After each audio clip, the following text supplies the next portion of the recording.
আসসালামু আলাইকুম ভাই বোনেরা। আজকে আমি তৈরি করব রোস্ট। সেজন্য আমি নিয়ে নিয়েছি রোস্টের জন্য মশলা। দেখতেই পাচ্ছেন এখানে নিয়েছি পোস্তদানা, নিয়েছি কিশমিশ, এক টুকরো নিয়েছি জয়ফল, জয়ত্রী, সাদা গোলমরিচ কয়েক টুকরো, নিয়েছি চীনাবাদাম। এখন আমি এগুলো ব্লেন্ড করে নিব ব্লেন্ডারে। ভাই বোনেরা দেখতে পাচ্ছেন আমি রোস্টের জন্য চিকেন কেটে ধুয়ে পরিষ্কার করে নিয়েছি।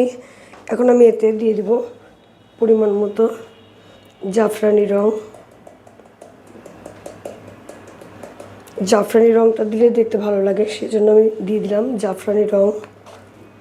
এখন আমি দিয়ে দেব সামান্য পরিমাণের লবণ। এখন আমি এটাকে ভালো করে মেখে নেব হাত দিয়ে। ভাই বোনেরা দেখতেই পাচ্ছেন আমি চুলে বসিয়ে দিয়েছি একটা প্যান। ফ্রাই প্যানে আমি দিয়ে দিব পরিমাণ মতো তেল।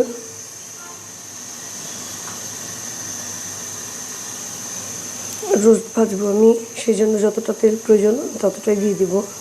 দেখতেই পাচ্ছেন যে আমি জাফরানি রং মেখে রেখেছি, লবণ দিয়ে জাফরানি রংটা মেখে রেখেছি। এটাতে কালারটা দেখতে যতটা সুন্দর হয় রোস্টটা রান্নার পরে,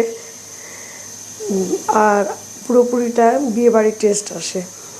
আমি সেভাবে আজকে আপনাদেরকে রান্না করে দেখাচ্ছি বিয়েবাড়ির স্বাদে চিকেন রোস্ট। প্যানটা আমার গরম হয়ে গেছে, এখন আমি একে একে রোস্টগুলো ছেড়ে দেব।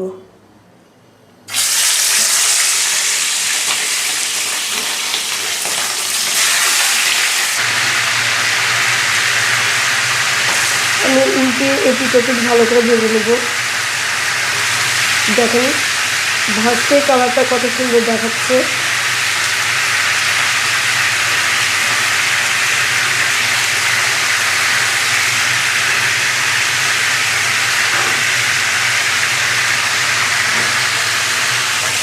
ভাই বোনেরা দেখতে পাচ্ছেন রোস্টটা আমার ভাজা হয়ে গিয়েছে। এখন আমি তুলে নিচ্ছি।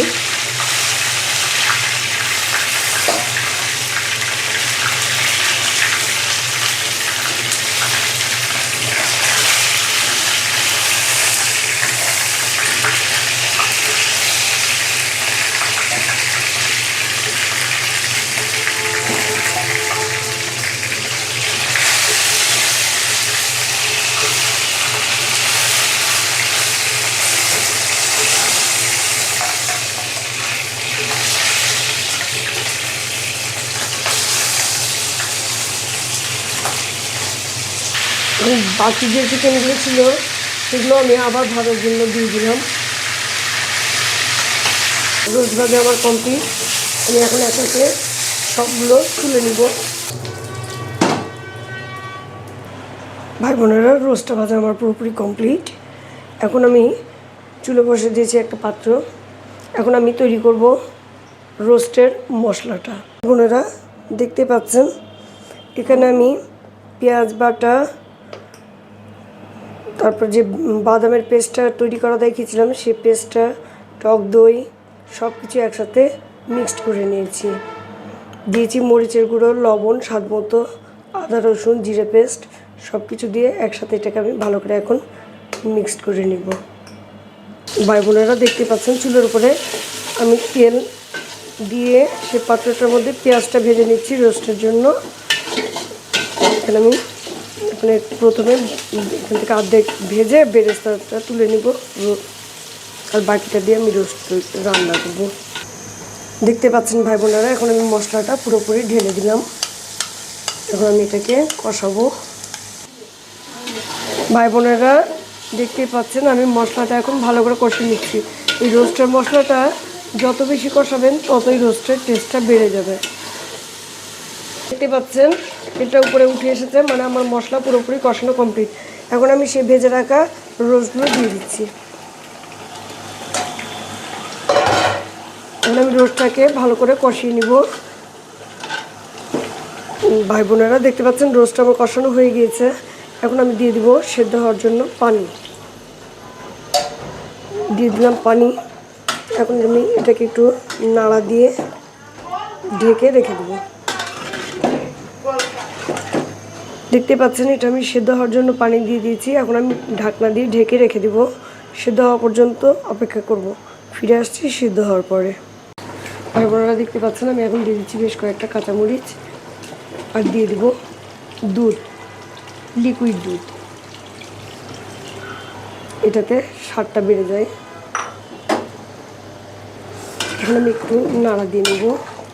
পুরো ঝোলটা শুকিয়ে যখন মাখো মাখো হয়ে আসবে তখন আমি এটাকে চুলোর জালটা বন্ধ করে দেব পেঁয়াজ বেরেস্তাটা দিয়ে।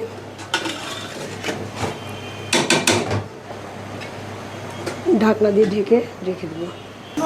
ভাই বোনেরা দেখতেই পাচ্ছেন আমি দিয়ে দিলাম পেঁয়াজ বেরেস্তা, সামান্য একটু চিনি দিয়ে মেখে দিয়ে দিয়েছি পেঁয়াজ বেরেস্তাটা। এখন আমি ঝোলটা শুকিয়ে গেলে যখন গায়ে মাখো মাখো হয়ে যাবে রোস্টটা তখন আমি নামিয়ে নেব। সামান্য পরিমাণে ঝোল রাখবো, একবারে পুরো ঝোল শুকিয়ে ফেলবো তা না, কারণ বাচ্চারা ঝোলটা খেতে পছন্দ করে। ফিরে আসছি পুরোপুরি রান্না শেষে। তৈরি হয়ে গেল আমার দারুণ স্বাদের রোস্ট। বন্ধুরা আজ এ পর্যন্তই। সকলে ভালো থাকবেন। দেখতে পাচ্ছেন কতটা সুন্দর দেখাচ্ছে। তো খুব সহজেই দেখিয়ে ফেললাম রোস্ট রান্না। আজ এ পর্যন্তই। সকলে ভালো থাকবেন। আসসালামু আলাইকুম।